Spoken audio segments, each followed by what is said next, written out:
नहीं रखना चाहता हूं। बस अभी जो ज्वलंत विषय राज्य के अंदर है, जो सभी माननीय सदस्यों का गंभीरता से जिन्होंने चर्चा किया, आज मैया सम्मान योजना के तहत सरकार सोच रही है कि मैं सत्ता में आया।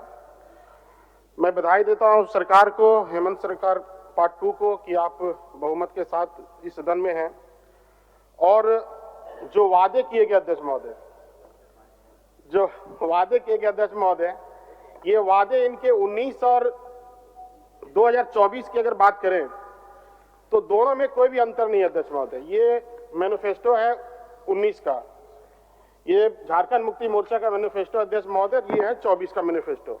निश्चित रूप से 19 का मैनिफेस्टो को छोटा करके इन्होंने 24 में पेश किया, और 24 में जो राज्यपाल का अभिभाषण हुआ निश्चित रूप से छोटा हुआ, लेकिन उसमें जो विसंगतियां हैं, उसमें जो अभी से विसंगतियां हैं, राज्यपाल के अभिभाषण में बताया गया कि हर एक महिलाओं को हम मैया सम्मान योजना देंगे। इनका चिट्ठी जो बता रहे भिन्नता आपको स्पष्ट दिख रहा है अध्यक्ष महोदय।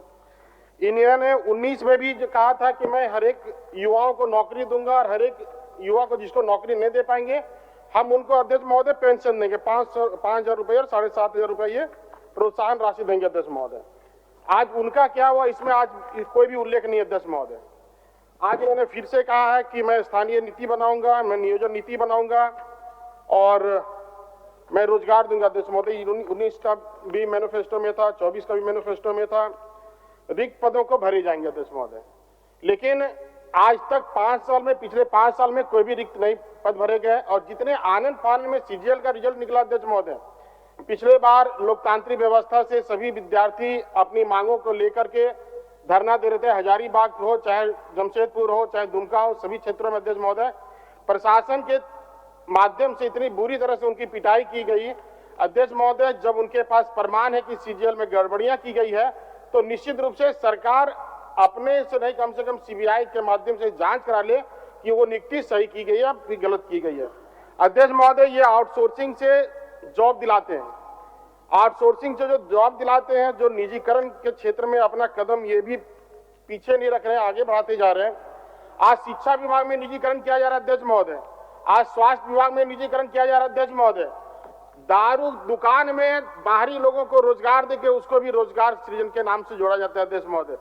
और वैसे सभी रिक्तियों में जहां पे आउटसोर्सिंग से बहाली नहीं जा रही अध्यक्ष महोदय, सारे लोगों से वसूली किया जाता है, और वैसे वसूली करने के बाद वहां पे रोजगार लगाया जाता है। उसका रोजगार कितना दिन तक है उसको खुद नहीं पता अध्यक्ष महोदय।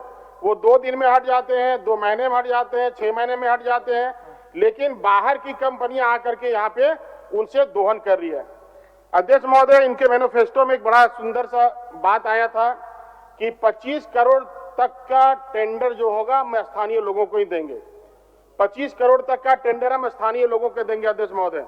आज जल जीवन मिशन के माध्यम से जितने भी निविदा निकला गया अध्यक्ष महोदय, सारे बिहार और यूपी से टेंडर ठेकेदार आए, और एक भी पंचायत में जल जीवन मिशन का पानी देने का सपना कहीं भी पूरा अध्यक्ष महोदय नहीं हो पाया। सरकार बहुत पीठ थपथपा रही है अध्यक्ष महोदय कि हमने बिजली बिल माफ कर दिया, बिजली बिल माफ कर दिया। आज बिजली बिल माफ करने के बाद सरकार जैसे आई, सबसे पहले 3 रुपया बिजली की दर में बढ़ोतरी की गई अध्यक्ष महोदय। और आज गांव जाके देखिए अध्यक्ष महोदय, जिस प्रकार से कंज्यूमरों को तंग किया जा रहा है। अगर दुकान चला रहा है वो छोटा सा सब्जी का दुकान चला रहा है, अगर स्कूल चला रहा है, मुर्गी फार्म चला रहा है, तो उसको ऐसे उसके साथ ट्रीट किया जा रहा है अध्यक्ष महोदय जैसे लग रहा है कि बांग्लादेशी आदमी भारत में घुस गया अध्यक्ष महोदय। कम से कम उनको सम्मान दिया जाए, समय दिया जाए। आपको राजस्व वसूलने का अधिकार है, राजस्व नहीं आएगा तो हम संसाधन कहां से लाएंगे, लेकिन कम से कम व्यवहार उचित किया जाए अध्यक्ष महोदय।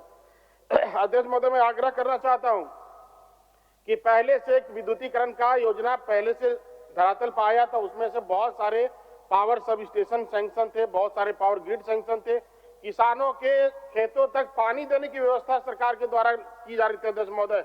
कम से कम सरकार से आग्रह करेंगे कि उनको चालू किया जाए। हमारे किसान अगर समृद्ध होंगे तो हमारा राज्य भी समृद्ध होगा अध्यक्ष महोदय। अध्यक्ष महोदय मैं कहना चाहता था, सरकार युवाओं के बारे में चिंता कर रही है। सभी जगह पे नशा मुक्ति केंद्र खोलने का भी प्रयास किया जा रहा है, इनके मैनिफेस्टो में कहा गया अध्यक्ष महोदय।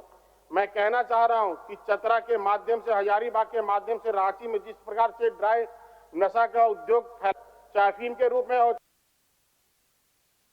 चाहे चरस के मामले में, चाहे अफीम के रूप में हो, चाहे चरस के मामले में हो, चाहे ब्राउन शुगर के मामले में, अध्यक्ष महोदय आज हम लोग के क्षेत्र जाके देखिए, हजारीबाग, रांची, चतरा जाके देखिए अध्यक्ष महोदय, गांव-गांव में ऐसा नशा फैल गया। इनके प्रशासन दिन भर सिर्फ बालू के घाट पे अपनी गाड़ी को खड़ा करके रखते हैं अध्यक्ष महोदय, और आज दिन वहां पे मर्डर हो रहे, क्राइम हो रहे, कोई इसको देखने वाला अध्यक्ष महोदय नहीं है। अध्यक्ष महोदय मेरा आग्रह होगा, सरकार मान्य सदस्य हजारीबाग जिला, चतरा जिला के जंगली क्षेत्र में, खासकर चौपारण इलाके में और चतरा जिला के जंगली इलाके में अफीम की खेती हो रही महोदय। मैं आपके माध्यम से सरकार का ध्यान आकृष्ट करता हूं महोदय कि उस पर कार्रवाई होनी चाहिए, फसल नष्ट होने चाहिए और उन सबों पर कार्रवाई होनी चाहिए, मैं मांग करता हूं महोदय। अब समाप्त करिए। महोदय, सरकार का घोषणा है कि मैं प्रखंड स्तर पे पॉलिटेक्निक कॉलेज और डिग्री कॉलेज खोलूंगा। मैं सिर्फ सरकार का ध्यान आकृष्ट करना चाहता हूं अध्यक्ष महोदय आपके माध्यम से कि अभी 81 डिग्री कॉलेज और 81 पॉलिटेक्निक कॉलेज हमारे राज्य में खुले हुए हैं। बिल्डिंग बन करके तैयार है, बिल्डिंग धंसने के कगार पे अध्यक्ष महोदय। कम से कम जो पुराने हमारे संरचना तैयार है उसको प्रारंभ किया जाए, अविलंब प्रारंभ किया जाए अध्यक्ष महोदय, ये मैं आग्रह करना चाहता हूँ। चलिए अध्यक्ष महोदय, आज एक छोटा सा मैं विषय बताता हूँ। राशन कार्ड में किसी का अगर घर में कोई आदमी बीमार हो गया हो और उसका नाम जोड़ना है तो किसी को भी इतना पावर नहीं है 81 विधायकों कि उसका नाम उसमें जोड़ा जा सके। सरकार से मैं आग्रह करना चाहता हूँ, वैसे मजबूर व्यक्ति अगर बीमारी में सरकार 10 लाख रुपए दे रही है उनको, तो अगर उनको लाभ मिल सके, कैसे मिल सके उसका भी तैयार करना चाहिए अध्यक्ष महोदय कि उनको कम से कम राशन में नाम जुड़ सके, ऐसा उसका व्यवस्था करना चाहिए अध्यक्ष महोदय। माननीय सदस्य जनार्दन पासवान जी, महोदय मैं आग्रह करना चाहूंगा। माननीय सदस्य जनार्दन पासवान जी, हो गया, कंक्लूड हो गया। बचा हुआ पार्ट आप दे दीजिए ना, हम भेज देंगे। बचा हुआ पार्ट दे दीजिए। बोलिए बोलिए, 1 सेकंड में बोलिए। पर्यटन के क्षेत्र में सरकार बहुत ध्यान देना चाह रही है अध्यक्ष महोदय।